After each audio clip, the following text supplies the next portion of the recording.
Bapak, Ibu, dan Saudara, mari kita bangkit berdiri. Arahkan hati dan pikiranmu kepada Tuhan. Kita akan terima kebenaran firman Tuhan pada pagi hari ini. Bapa di dalam sorga, inilah hamba-Mu.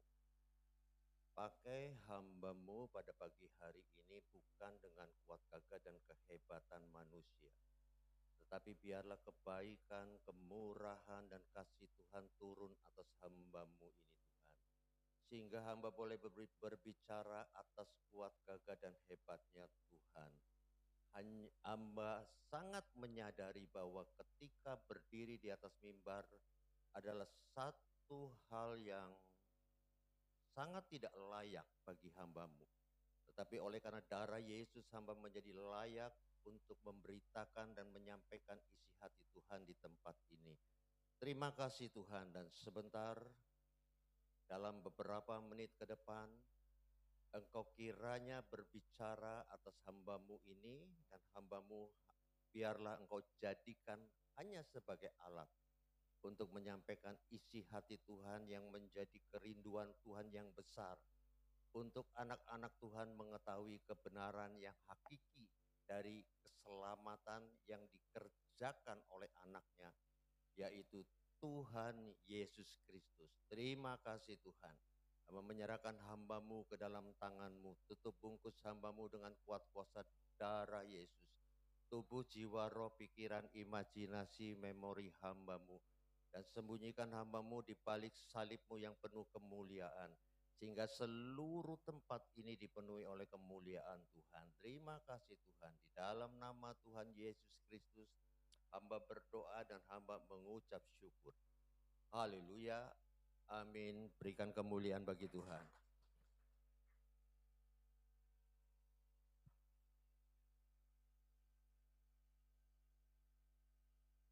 Saya ingin menyampaikan satu pengajaran yang mungkin bisa berguna ya, bisa bermanfaat bagi saudara dan saya. Mungkin saudara berkata, kita nggak usah diajarkan lagi Pak, karena kita sudah puluhan tahun jadi jemaat Tuhan. Tapi ada banyak hal yang saudara tidak paham. Walaupun saudara mengerti dan saudara merasa ya, sudah paham. Tapi ketika kebenaran disingkapkan, saudara akan menjadi lebih jelas lagi pemahaman dan pengertiannya secara komplit, secara lebih lengkap. Amin. Contoh yang paling sederhana Bapak Ibu. Pak, yang namanya Tritunggal, kita mau udah paham. Harusnya udah paham Bapak Ibu. Karena saudara memang bukan orang Kristen 1 tahun, 2 tahun. Karena sudah puluhan tahun. Tapi banyak gereja, banyak tempat di mana saya melayani. Mereka tidak ngerti tentang Tritunggal. Dalam konteks ada 3, ada 1. Bingung, mereka bingung Bapak Ibu. Sehingga ketika pertanyaan ini saya ajukan, jawabannya kerap kali salah besar. Contoh ya. Kalau hari ini saudara mati ya, kan kita tidak mungkin bisa hidup terus maunya kita, nggak bisa. Kita satu waktu kita akan mati. Ibrani 9 ayat 27 katakan manusia ditetapkan. Jadi ini ketetapan Tuhan. Hidup hanya 1 kali, setelah itu kita akan mati. Dan hebatnya Bapak Ibu, di balik kematian itu ada penghakiman. Ya, penghakiman bagi orang-orang percaya. Jadi tidak selesai. Hidup adalah awal dari keabadian melalui proses penghakiman. Amin. Berikan dulu kemuliaan bagi Tuhan. Ketika saya bertanya kepada banyak jemaat, apakah Anda kalau meninggal nanti di surga ketemu dengan Allah Bapa? Ketemu dengan Allah Bapa? Amin ya. Ketemu dengan Roh Kudus? Amin ya, ada 2 ya. Ketemu dengan Tuhan Yesus? Allah kita 3 loh. Saudara akan bertemu dengan 3 Allah. Tapi sesungguhnya tidak. Allah itu 1. Hakikatnya 1, ada 3 kepribadian. Kalau hakikatnya 1, saudara akan melihat 1. Di dalam kesatuan itu ada tunggal yang tidak murni. Ada jamak di sana. Tapi saya tidak cerita itu hari ini. Tapi saya akan cerita hal yang lain Yang juga saudara belum tentu paham tentang hal keselamatan. Apa pendeta keselamatan? Kita sudah. Nanti kita akan lihat ya. Apa benar saudara sudah tahu benar-benar? Mari kita akan mulai ya dari 1 Yohanes 1 Yohanes Yohanes pasal 5 dah, Yohanes dulu dah. Yohanes pasal 5. 1 Yohanes, sorry. Enggak bawa kacamata. 1 Yohanes pasal 5 ayat 6 7. Ayat 6 dan 7. Ya. Terus judulnya ya. Saudara lihat nih. Agak lama sedikit tapi saudara akan mendapatkan sesuatu bagian ini. Saya berjanji itu. Inilah dia yang telah datang dengan air dan darah. Ya, seringkali kita hanya bicara tentang darah. Tapi ini firman Tuhan loh, saya tidak mereka-reka apa-apa, saya tidak menambahkan apa-apa. Kalau saudara tidak sama dengan saya, berarti saudara bisa menilai saya sedang menambahkan sesuatu di dalam firman itu. Saya tidak menambahkan apa-apa. Ya. Inilah dia yang telah datang dengan air dan darah, yaitu Yesus Kristus. Bukan saja dengan air, tetapi dengan air dan dengan darah. Dan rohlah yang memberi kesaksian, karena roh adalah kebenaran. Jadi ini bukan satu dusta, Bapak.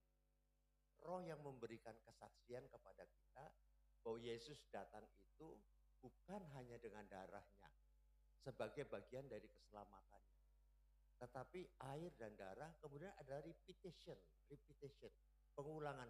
Bukan hanya dengan air, tetapi dengan air dan dengan darah. Dan diakhiri dengan satu statement yang sangat kuat. Ini adalah kesaksian bukan kesaksian manusia. Ini adalah kesaksian Roh Kudus. Ini adalah kebenaran yang tidak bisa diperdebatkan. Amin. Di titik ini saya akan mulai menjelaskan. Mari ke ayat berikutnya. Sebab ada 3 yang memberikan kesaksian di dalam sorga ya. Ada 3 yang memberikan kesaksian di dalam sorga. Bapa, Putra, dan Roh Kudus. Ketiganya adalah satu.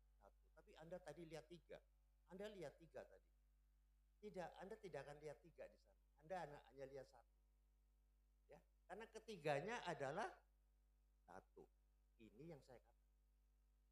Saudara boleh merasa bahwa saudara sudah paham, saudara sudah mengerti, tapi pengajaran ini akan membawa kepada saudara kepada kebenaran-kebenaran yang tertulis. Ya. Karena kalau saya menceritakan sesuatu yang saya tahu berdasarkan apa yang tertulis, tapi ayatnya tidak muncul, Pak Darius kerap kali memberikan masukan kepada saya. Pak, kalau khotbahnya walaupun bagus, oke segala macam, tapi munculin dong ayatnya ya. Di sorga di sana dikatakan 3-1. Ya. Tapi bukan selesai di sini. Keselamatan adalah 3-1 juga. Ayat ke-8. Dan ada 3 yang memberikan kesaksian di bumi. Roh, air, dan darah. Ketiganya adalah inilah keselamatan. Satu kesatuan yang saudara tidak bisa abaikan satu dengan yang lain. Air penting, darah penting, Roh Kudus penting. Amin. Lalu air bicara tentang apa? Air bicara tentang baptisan.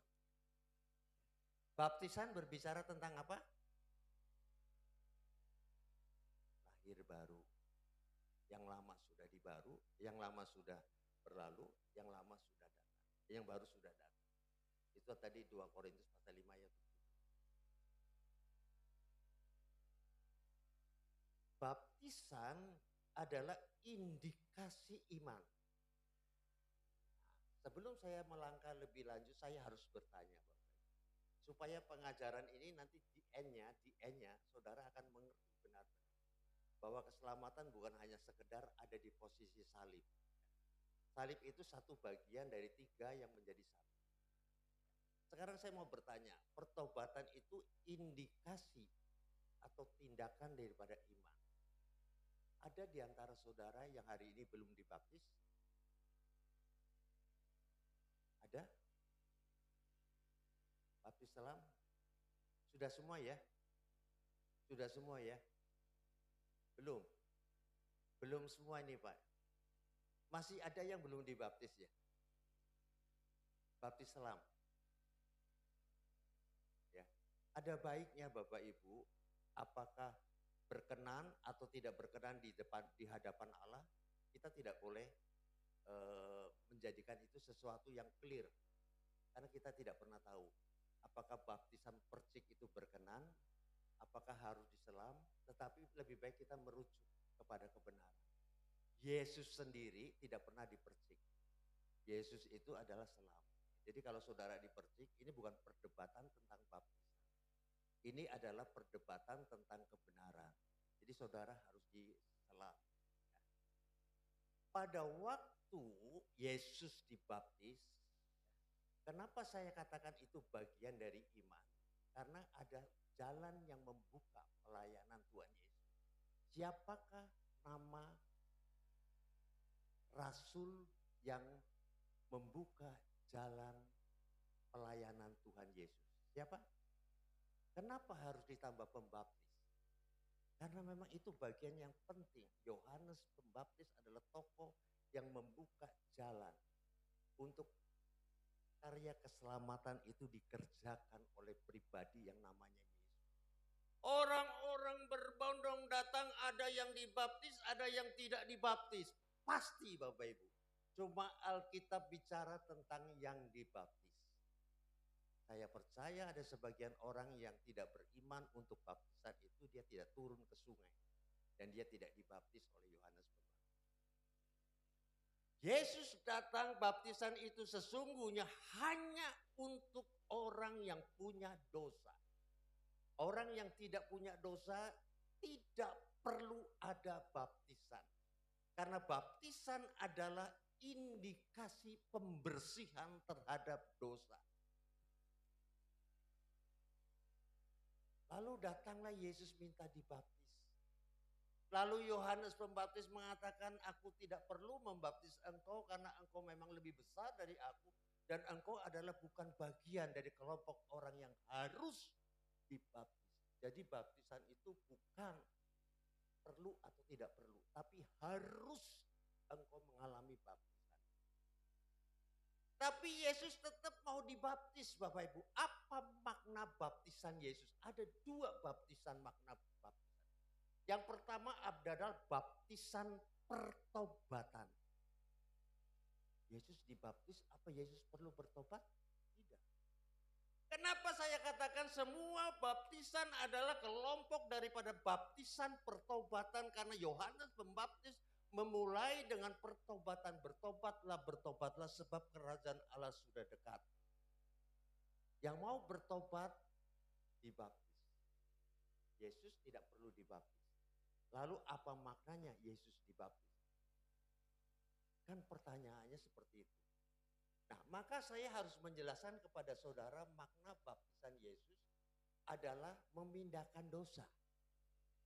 Dari manusia berdosa kepada Yesus yang tidak berdosa. Bagaimana saudara bisa memindahkan air ketika ada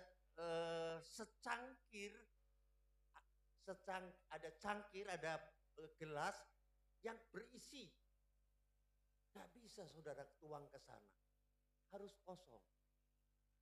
Yesus adalah bejana yang kosong tadi. Bejana yang tidak ada dosa di sana.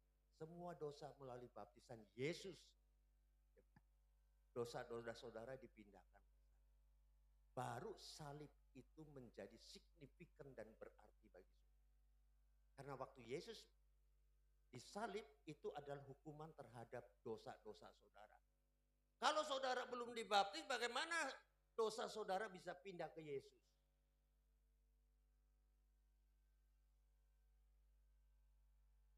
Ini bukan berarti baptisan itu menjadi hal yang terpenting untuk keselamatan. Saya tidak sedang berbicara itu Bapak Ibu. Saya sedang berbicara keselamatan yang komplit, keselamatan yang lengkap adalah baptisan. Baptisan lambang apa baptisan Yesus? Mari kita coba melihat bayang-bayangnya. Dari bayang-bayang itu kita tahu makna baptisan Yesus.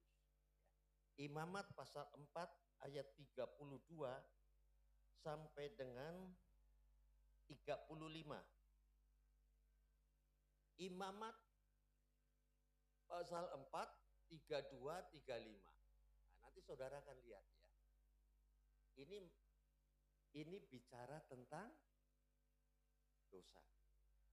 Kalau saudara tidak berdosa, saudara tidak perlu melakukan ritual ini. Kalau saudara tidak berdosa. Jadi Yesus sebetulnya tidak perlu dibaptis. Karena baptisan itu kaitannya dengan dosa. Nah, ketika saudara berdosa, sekali lagi saya mengatakan ini ketetapan Tuhan. Karena tertulis. Kalau saudara mau berargumentasi, berdebat dengan pola pikir saudara, itu urusan saudara masing-masing dengan Tuhan. Tapi apa yang tertulis ini menjadi menarik ketika jika ia hurufnya kecil, orang berdosa. Jadi bukan Tuhan Yesus. Jika ia membawa seekor domba sebagai persembahannya menjadi korban penghapus dosa. Jadi korban penghapus dosa itu tidak sembarangan. Jadi harus ada bawa binatang yang mengandung darah. Dan kebetulan ini sedang bicara tentang domba. Tapi tidak harus domba. Bisa sapi, bisa merpati. Yang penting ada darah. Di sana ada darah. Haruslah ia membawa seekor betina yang tidak bercacat celah untuk perikop ini saja. Tapi di bagian perikop yang lain banyak sekali orang bawa domba jantan. Tidak problem. Ini lagi cerita ada orang berdosa, tapi intinya bukan gendernya.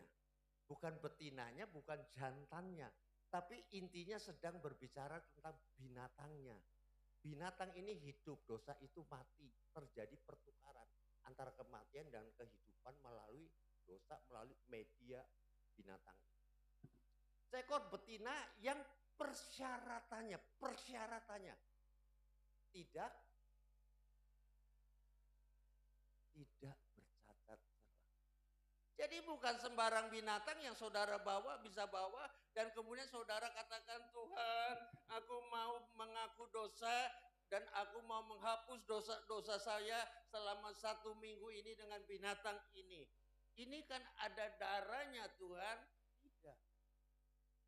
Karena Alkitab menambahkan seekor betina domba betina yang layak di hadapan Tuhan.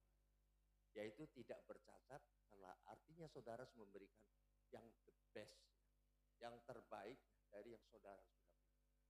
Yang the best itu belum tentu 1 miliar. Kalau saudara punya uang 100 miliar, saudara harus kasih 1 miliar, itu besar Bapak Ibu. Tapi itu bukan the bestnya. Karena itu 1% dari yang dia punya. Janda miskin itu memberikan yang the bestnya. Jadi bukan nilainya, tapi kualitas pemberiannya. Ini yang dimaksud oleh Tuhan. Lalu ayat yang berikutnya. 33 ayat 3. 33. Karena tidak muncul. Lalu haruslah ia meletakkan tangannya ke atas kepala korban penghapus dosa itu. Ia siapa? Ia itu siapa? Siapa? Berdosa. Dia sendiri yang harus meletakkan tangannya di atas media itu. Lalu haruslah ia meletakkan tangannya ke atas bukan tubuhnya, bukan ekornya, bukan bagian samping daripada binatang itu. Sebetulnya hari ini saya sudah persiapkan ada 3 gambar. Akan jauh lebih menolong saudara untuk menjelaskan ini. Tapi saya handphonenya ketinggalan. Tadi saya bilang handphone. Sekalipun handphone ketinggalan, saya pikir Tuhan tetap bisa bicara. Melalui bukan gambar. Saya bisa menjelaskan kepada saudara seperti yang ada di gambar itu.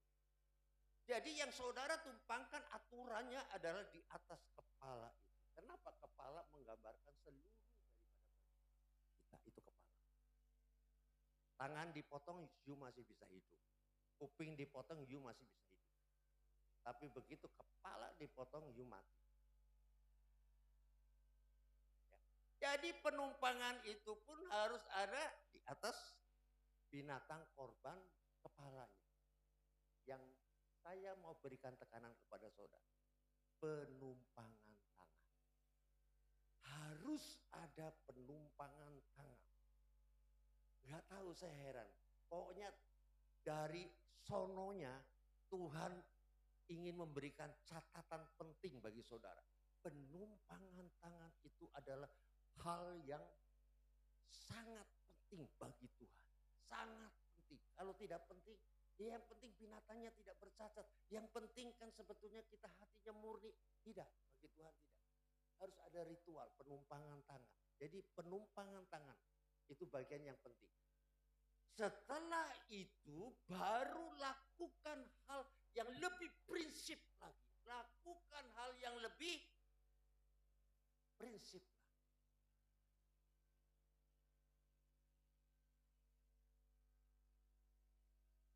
Ibu mengerti? Lakukan hal yang lebih prinsip. Yang lebih penting bagi Tuhan. Binatang penting, tidak bercacat celak penting, tapi bagi Tuhan harus ada darah di sana. Dan menyembelihnya menjadi korban penghapus dosa di tempat yang biasa orang menyembelih korban bakaran. Pertanyaan saya. Kalau saudara sudah tahu, berarti statement saya yang awal itu saudara bisa ambil. Saya pikir saudara belum tahu. Ini dilakukan di mana? Penghapus dosa di tempat yang biasa orang menyembelih korban bakaran. Ini dilakukan di mana? Kan ada kata tempat.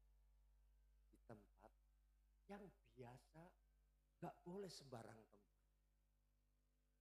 Ya, yang biasa orang menyembelih korban bakaran tadi. Ini di mana? Ini di mana? Gak mudah kan? Kalau mezbah korban bakaran nanti persembahannya. Tapi tempatnya dulu Tuhan bicara tentang tempat. Sepertinya saudara sudah ngerti. Ada banyak hal di beberapa tempat saya melayani. Kemudian saya coba mengajarkan beberapa hal yang sangat basic, yang sangat prinsip. Banyak di antara mereka yang tidak mengerti. Lain waktu kalau ada kesempatan saya akan bicara tentang Shema Israel. Ya, bahwa Tuhan kita adalah Tuhan yang Esa dan yang satu. Kemudian kita bingung karena Bapa, Putra, Roh Kudus tiga, Tritunggal. Tapi awal tadi sudah kebingungan. Ya, tapi hari ini saya tidak bicara itu. Jadi tempatnya ini adalah di pelataran bait Allah. Oke, tempatnya di mana Bapak Ibu? Tempatnya adalah di pelataran bait Allah karena memang orang itu sedang bermasalah, tidak boleh masuk ke ruang kudus, apalagi ke ruang maha kudus.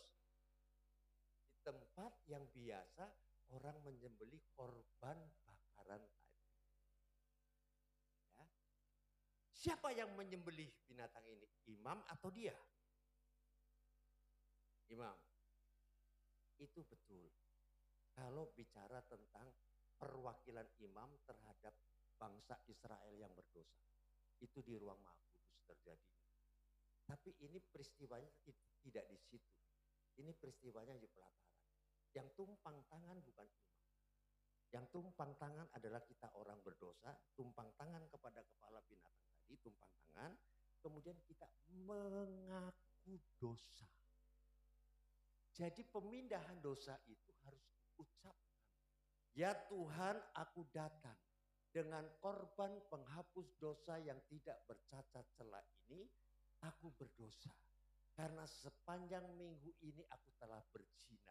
Sepanjang minggu ini aku telah berbohong kepada banyak orang. Aku telah melakukan banyak hal yang tidak layak di hadapan Tuhan. Oleh karena itu aku datang ke tempat ini dan membawa korban penghapus dosa.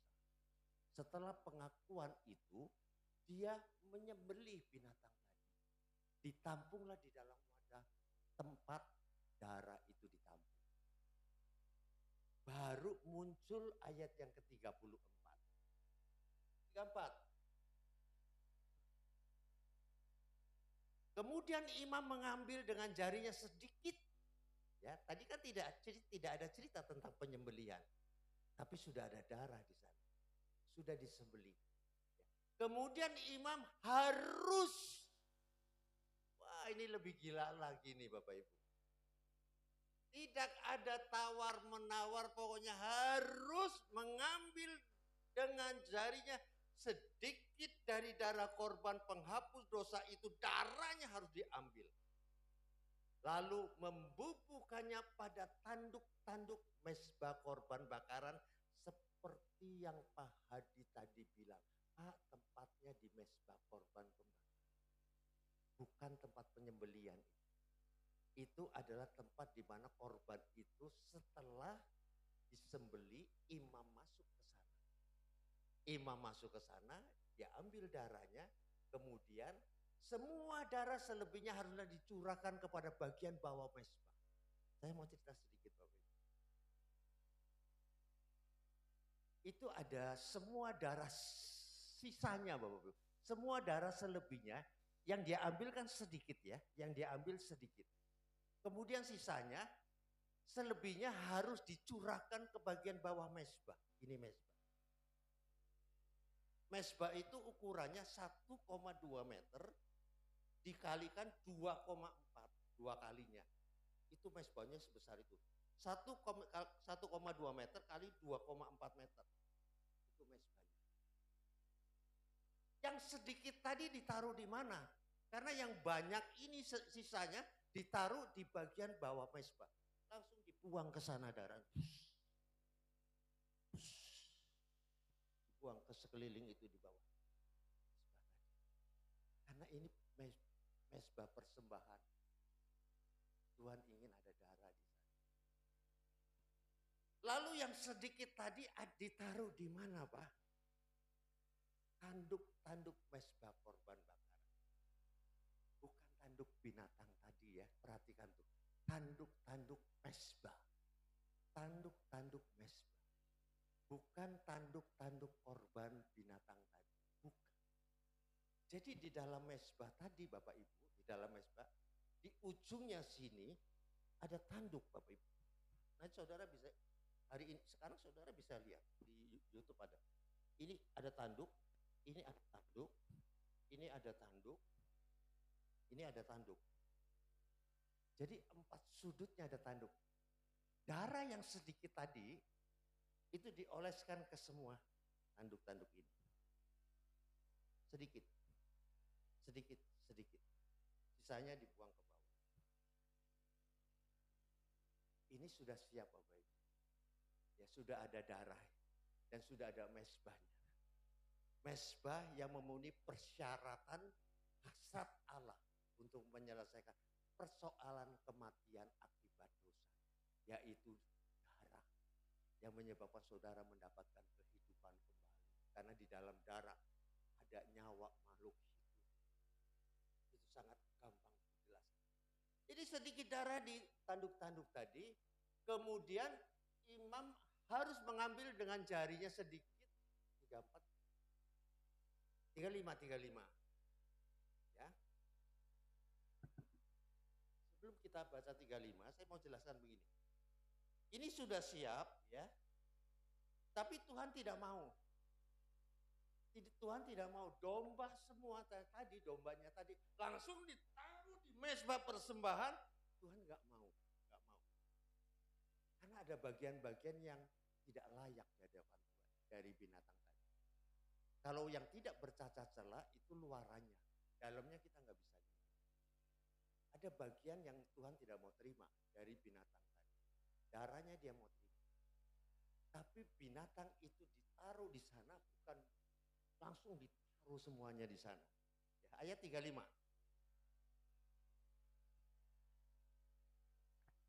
Tetapi segala lemak. Jadi diambil lemak dari binatang tadi. Segala lemak haruslah dipisahkan. Seperti juga lemak domba korban keselamatan dipisahkan. Lalu imam harus membakar semuanya itu di atas mezbah, di atas segala korban api-apian Tuhan. Dengan demikian imam mengadakan pendamaian. Ada 2 hal yang menarik Bapak Ibu. Yang dipersembahkan di sana, 1, itu lemak. Lemak adalah simbol, gambaran rohani tentang kemuliaan. Jadi korbannya ini harus memuliakan. Bagian itu diambil lemak.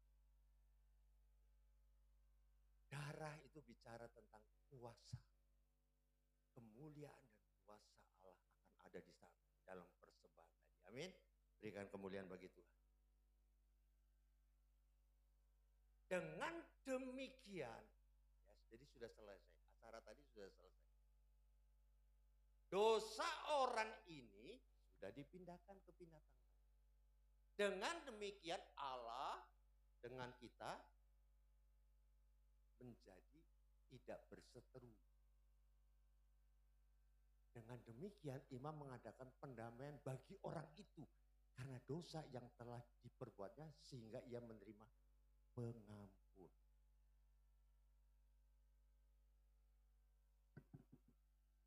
Ngerti ya saudara ya? Jadi pengampunan itu diberikan melalui darah. Ya. Kalau saudara kurang yakin nanti coba Ibrani dah. Ibrani 9 ayat 22.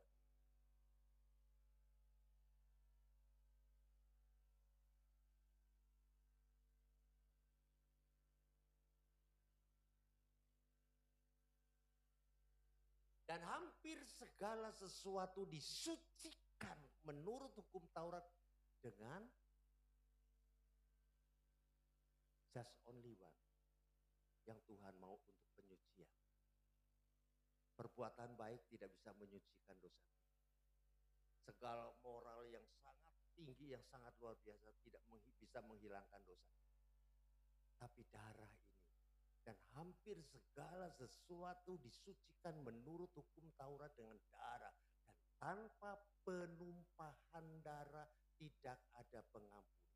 Bukankah tadi saya sudah bercerita tentang penumpahan darah? Baru di situ ada pengampunan. Mari kita balik lagi ke tadi. Imamat pasal 3, pasal 4 ayat 35. Ibrani pasal 4 ayat 35. Imamat, Ibrani. Imamat.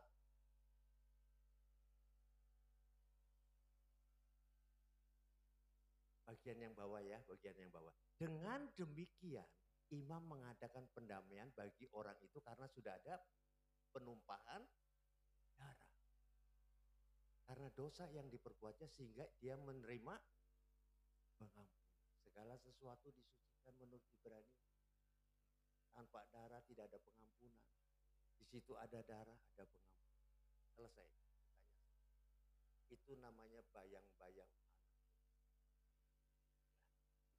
Kalau saudara nanti belajar tentang Alkitab, saudara akan menemukan di mana domba ini yang tumpang tangan adalah imamnya. Ketika itu bicara manusia korporat. Jadi imam ini ada, dia representatif dari manusia berdosa yang banyak di luar sana. Nah itu diadakannya 1 tahun sekali. 1 tahun sekali. Kalau ini harian, 2 hari boleh, 3 hari boleh, tergantung kemampuan ekonomi Anda. 1 minggu boleh. Kalau pengakuan dosa pribadi, kita yang tumpang. Tapi kalau pengakuan dosa manusia berdosa pada umumnya, harus diwakili oleh imam besar Harun. Imam besar Harun itu mewakili 2. 1 wakil Tuhan, 2 adalah wakil manusia. Wakil Tuhan dan wakil manusia. Di atas korban tadi, di ruang Maha Kudus. Pertanyaan saya Bapak Ibu.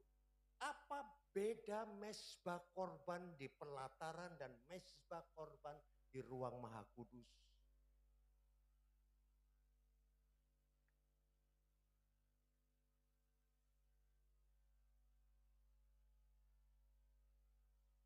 Kalau mezbah korban di pelataran terbuat dari bahan yang sama dengan yang di ruang Maha Kudus sama.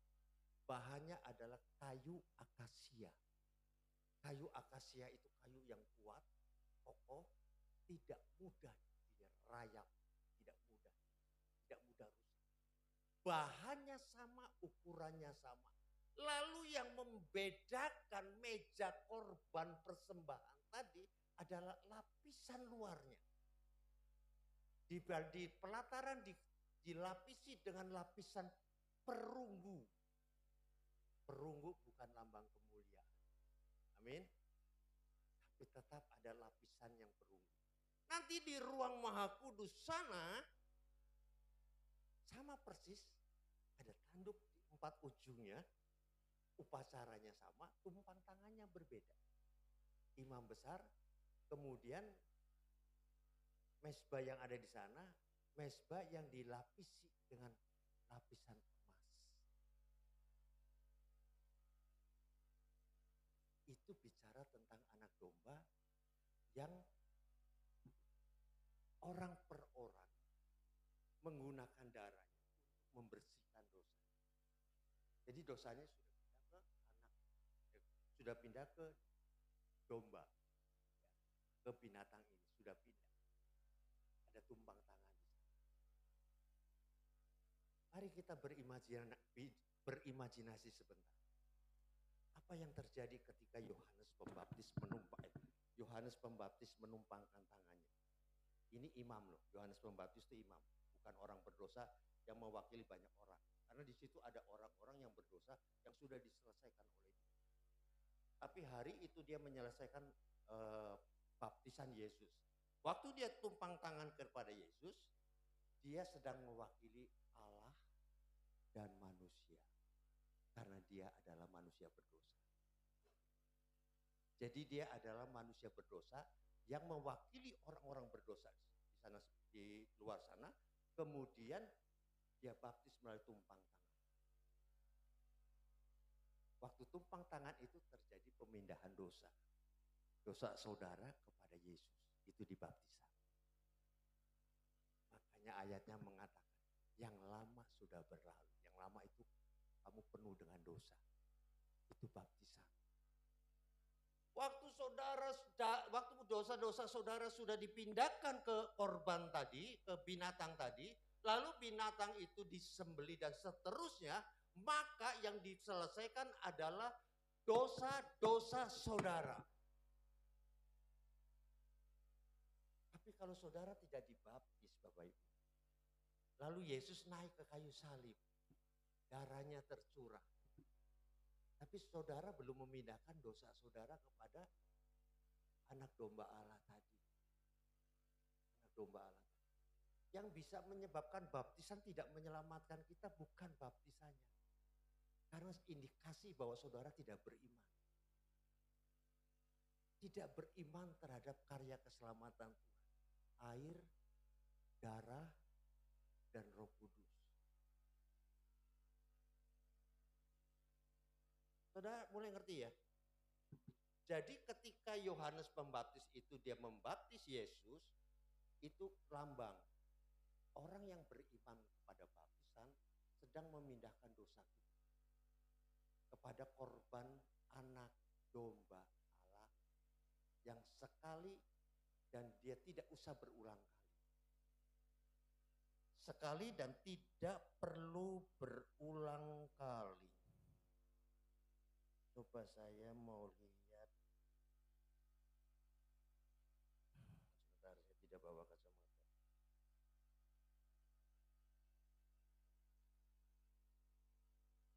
Kacamata, Wi. Ya, masih berapa, Pak? Nanti saudara akan lebih jelas kalau saya baca ayat ini. 3 ya, Pak.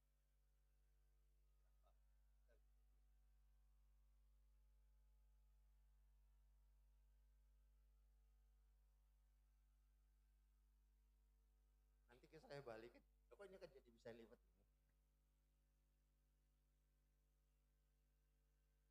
Ibrani pasal 10, ayat 10, ayat 12. Nanti saudara akan melihat. Satu bukti bahwa korban ini satu kali cukup. Anda tidak perlu mempersembahkan seperti sepupu kita. Karena dia tidak menerima anak domba Allah, dia masih terikat dengan domba-domba yang dia harus bawa.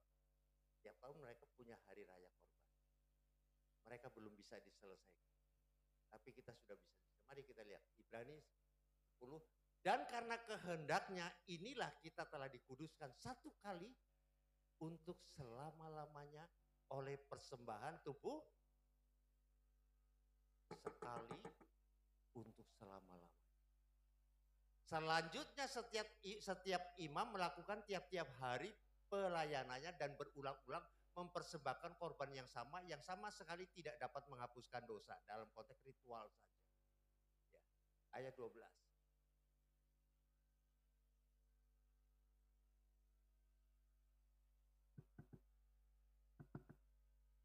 Tetapi setelah mempersembahkan hanya satu korban karena dosa. Bapak Ibu perhatikan ya.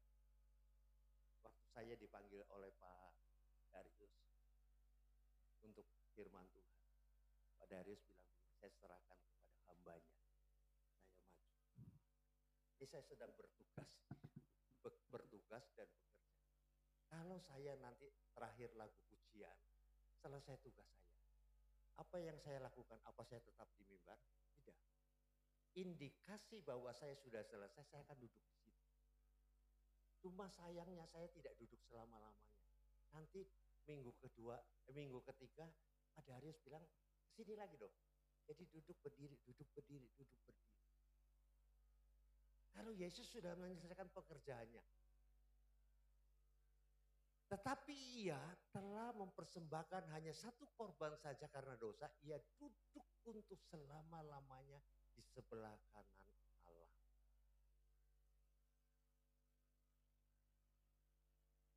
Jadi kalau saudara betul-betul punya iman. Hari ini saudara memang melakukan dosa. Tapi kalau saudara ditanya secara teologi, jawaban saudara adalah tidak ada sisa dosa di dalam diri. Yang membuat kita merasa berdosa adalah karena iblis selalu menuduh. Kamu tidak sempurna. Kamu tidak sempurna. Di dalam ketidaksempurnaan, kita telah menyerahkan dosa kita kepada anak domba Allah yang sempurna. Sehingga Allah tidak melihat kita lagi. Allah tidak melihat kita lagi. Yang Allah lihat adalah kita sudah ada di dalam Kristus. Dilihatnya Kristus, dilihatnya Sugiono. Dilihatnya Kristus tidak ada dosa, dilihatnya Sugiono tidak ada dosa. Kalau kita merasa dosa bagaimana itu? Itu saudara stengking, itu bukan dari kebenaran firman. Kalau saudara punya perasaan berdosa, itu kedagingan saudara yang dituduh oleh iblis. Itu berdosa.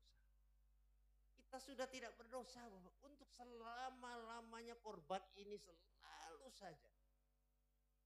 Ketika kita mengaku dosa, selesai. Mengaku dosa, selesai.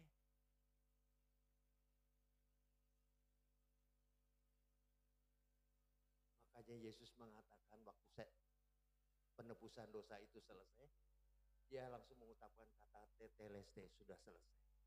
Sudah selesai artinya, you punya masalah sudah clear, sudah close. Kalau dulu you punya masalah open, terbuka. Semua orang bisa melihat masalahmu. Tapi hari ini sudah ditutup oleh Tuhan, close. You sudah ditutup. Di mata Tuhan, you adalah orang-orang yang sudah dilahirkan kembali. Bagaimana itu dilahirkan kembali? Bagaimana caranya kita dilahirkan?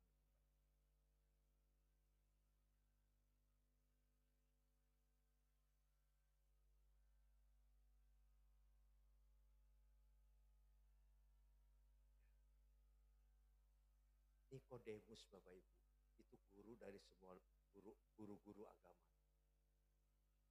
Apa yang dia tidak tahu, Alkitab dia pelajari dan dia hampir semuanya tahu. Makanya dia disebutnya maha guru. Dia profesor dari sisi pengetahuan. Tetapi hatinya dia merasa itu belum cukup. Itu belum cukup. Sehingga seorang guru datang pada malam hari kepada Yesus dan mengatakan satu hal, aku tahu engkau guru yang datang dari atas, pasti ada bedanya. Coba Yohanes pasal 3, Yohanes pasal 3. Yohanes pasal 3 ayat 3.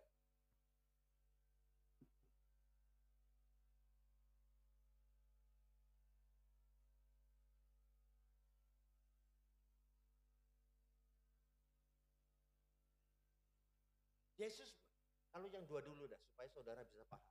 Ya. Karena ini penting dan tidak penting. Ya, kalau ayat ini muncul, saudara bisa lebih kebayang dengan yang saya ceritakan. Yohanes pasal 3 ayat 2. Ayat 2 dah. Yohanes pasal 3 ayat 2.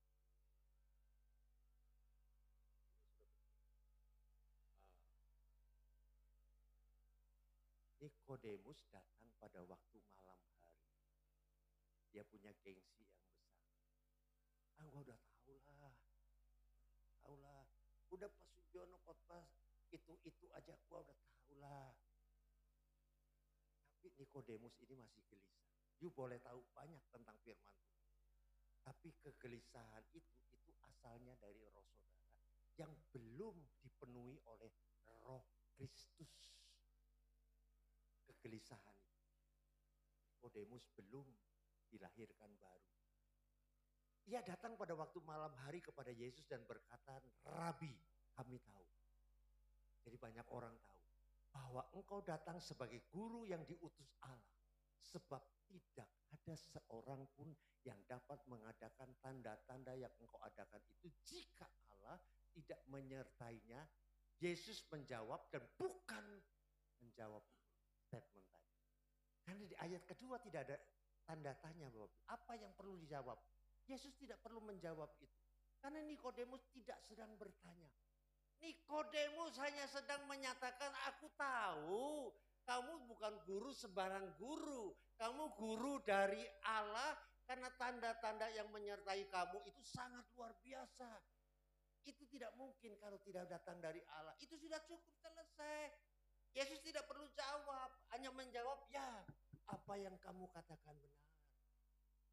Tapi Yesus melihat bukan perkataannya, kegelisahan hati orang ini. Nikodemus gelisah, Bapak Ibu. Tahu dari mana Pak Pendeta? Tahu dari Yesus yang maha tahu. Dia tahu. Yesus menjawab katanya, aku berkata kepadamu. Garis bawahi. Koma.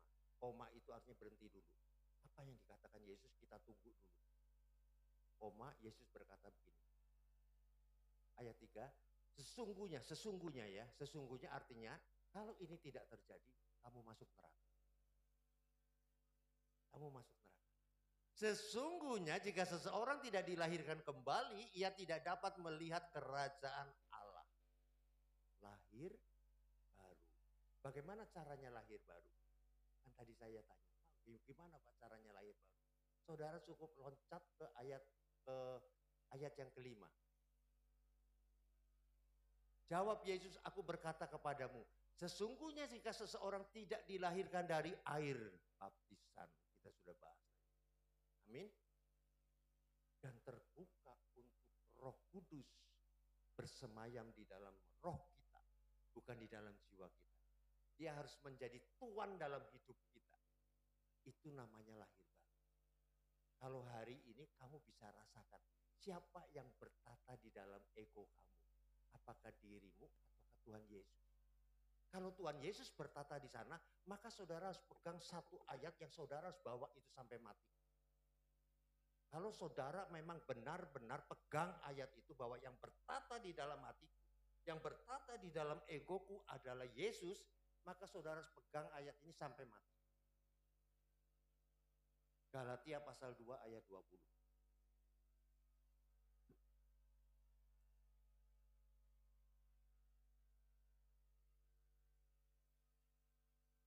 Namun aku hidup, saudara hidup ya. Namun aku hidup, tetapi bukan aku sendiri yang hidup. Aku sudah mati. Itu hidup. Itu hidup.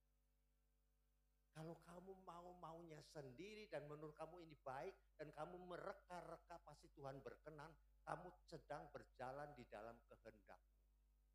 Melakukan satu pembenaran seolah-olah ini baik, pasti Tuhan setuju. Ya.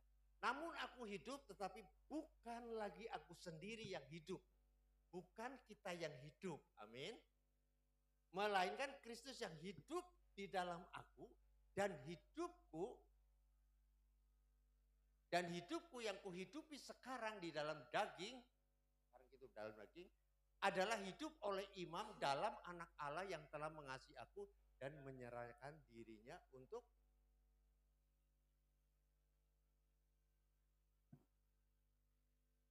kalau saudara sudah lahir baru, maka saudara mengerjakan ini benar-benar bukan sebagai pengetahuan, tapi sebagai hayat. Hayat itu menghidup. Ada kata menghidup. Pengetahuan itu membuat saudara menjadi sombong. Dan itu mematikan. Itu pengetahuan. Kenapa disebutnya buah pengetahuan? Jangan kamu sentuh buah dari pohon pengetahuan. Karena itu pohon kematian. Kalau saudara berdiri di atas pengetahuan saudara, saudara mati. Walaupun saudara Kristen. Tapi saudara harus berdiri di atas hayat Kristus. Biarkan hayat itu menguasai kita. Dan kita dijadikan budaknya dia. Kendalikan oleh Tuhan Yesus. Jadi hidup kita bukan kita lagi, tapi dia. Itu hidup. Sekarang saya mau simpulkan Bapak. Pak Pendeta, kita sudah ngerti semua. Baptisan penting. Penebusan dosa penting. Ya. Dilahirkan baru penting. Itu adalah karya keselamatan yang sesuai dengan tema yang awal saya sampaikan. Saya akan memberikan satu pengajaran kepada saudara tentang keselamatan yang lengkap. Tentang rencana keselamatan yang komplit dari Allah. Ya, dan saudara sudah dengar. Lalu posisi kita sebaiknya bagaimana Pak? Karena penjahat itu tidak pernah dibaptis. Penjahat di sebelah Yesus tidak pernah dibaptis masuk surga. Untuk itu saya harus menyimpulkan dengan benar. Supaya hari ini satu, orang yang berpengetahuan seperti Pak Darius, Pak Hadi, Bu Hadi, dan yang lain-lain bisa menilai saya satu, ini pencerahan. Atau kedua ini penyesatan. Makanya saya harus menyimpulkan apa yang saya uraikan. Dari awal sampai yang terakhir ini. Saya mau simpulkan supaya saya tidak salah, saya harus pakai kacamata dan saya harus baca.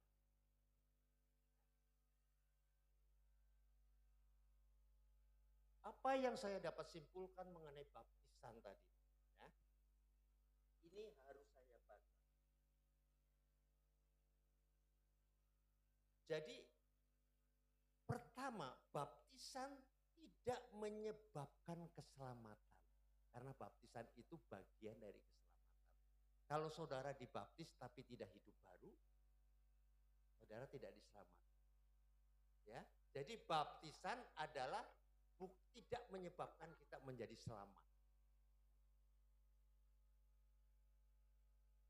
Tetapi menyatakan bahwa kita menerima karya keselamatan melalui satu tahapan baptisan. Hanya menyatakan itu saja baptisan. Ya, jadi jangan saudara salah paham bahwa kalau saudara tidak dibaptis, saudara tidak selamat. Tidak. Tapi ada poin yang sangat penting. Kalau orang menolak baptisan, tapi dia sadar, dan dia sudah punya pengetahuan itu. Orang yang menolak baptisan, dia tidak akan menerima penebusan dosa. Dia tidak akan menerima hidup baru. Dia tidak akan menerima kerajaan Allah. Kalau sudah sadar dan ada kesempatan, dia tetap tolak baptisan. Jadi baptisan tidak menyelamatkan. Tapi kalau saudara sudah punya pengetahuan itu, saudara tidak melangkah ke situ, saudara tidak akan menerima penebusan dosa. Karena dosa-dosa saudara tidak pernah dipindahkan ke tubuh Kristus yang dikorbankan. Kita tidak representatif dari dia. Ya. Yang ketiga yang amat penting. Apa yang menyebabkan kita diselamatkan? Dasar semuanya itu tetap konsisten. Saya tidak lari kemana-mana. Pengetahuan kita sama. Dasar keselamatan itu adalah iman. Tidak ada dasar yang lain. Iman kepada baptisan, kepada salib, kepada air, dan kepada roh. Oleh karenanya hari ini temanya adalah air, darah, dan roh. Itulah karya keselamatan. Yang penting di situ ada iman. Kalau saudara tidak ada iman, tidak mungkin saudara mau dibaptis. Kalau saudara dibaptis bukan indikator bahwa saudara beriman. Itu persoalannya. Baptisan gue gak enak kalau gak dibaptis. Tapi baptisan itu harus dijalani dengan iman itu saudara bukan percaya. Bapak Ibu dan saudara dengarkan konklusi saya, kesimpulan saya. Iman bukan percaya. Iman adalah satu tindakan terhadap percaya. Saya kasih contoh. Ibu siapa namanya Bu? Ibu? Ibu Deviana. Ibu seandainya ibu punya uang 500 juta. Ibu punya enggak uang 500 juta? Enggak punya ya? Amin ya. Seandainya dia punya uang 500 juta. Terus saya tanya ke dia, ibu percaya enggak sama Pak Darius? Dia bilang percaya.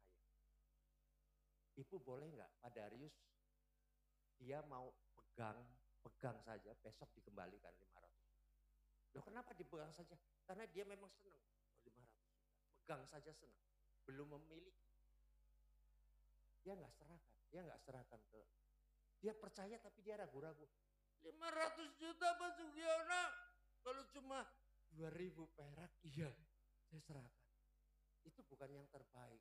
Iman itu memberikan yang terbaik. Saudara punya 500 juta, saudara percaya, saudara lakukan. Itu iman. Menerima. Dalam bentuk tindakan. Kalau saudara punya iman, maka saudara akan mengerjakan 4 hal. Ingat-ingat ini pelajaran berharga. Kalau saudara punya iman, kalau 4 hal ini tidak ada pada saudara, hati-hati. Jangan-jangan ini ada tahapan yang lebih sulit untuk menerima karya keselamatan yang saya sudah ceritakan. Dalam hal iman secara umum aja saudara agak kesulitan. Pertama, iman itu adalah kata benda. Emuno. Nanti saya jelaskan emuno, kata benda. Dia tidak melakukan apa-apa. Dia hanya ada di dalam satu hak batin kita berbentuk yang seolah-olah itu kayak abstrak, tapi konkret.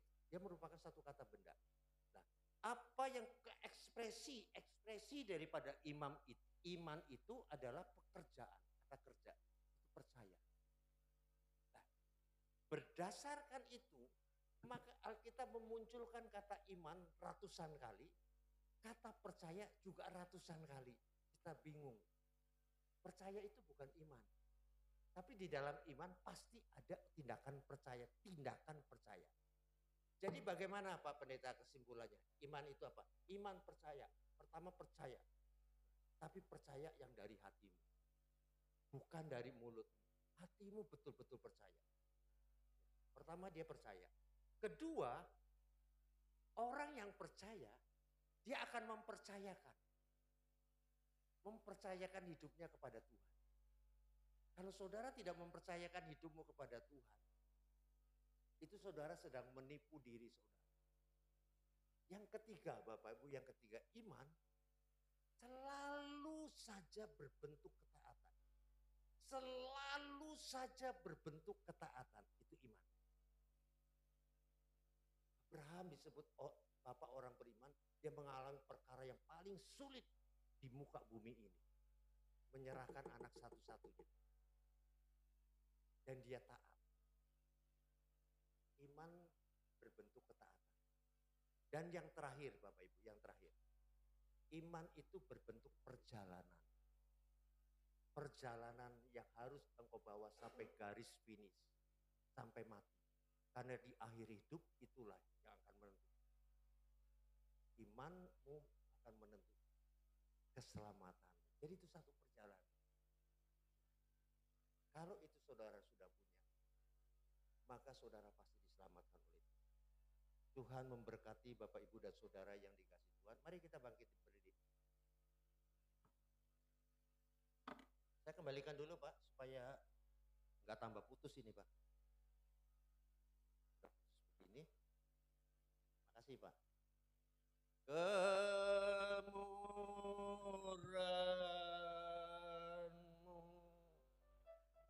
lebih dari hidup.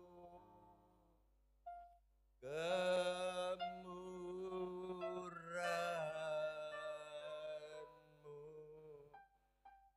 lebih dari hidup, maka lidahku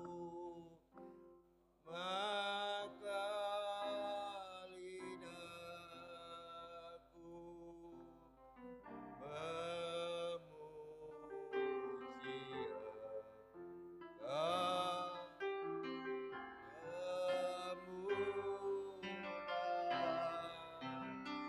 kemurahan-Mu lebih dari hidup. Sekali lagi kemurahan Tuhan.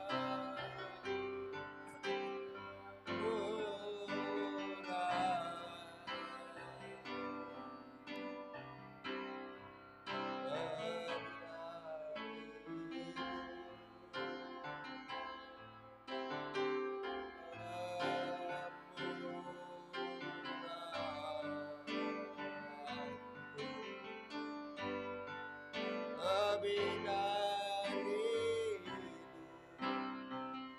maka lidahku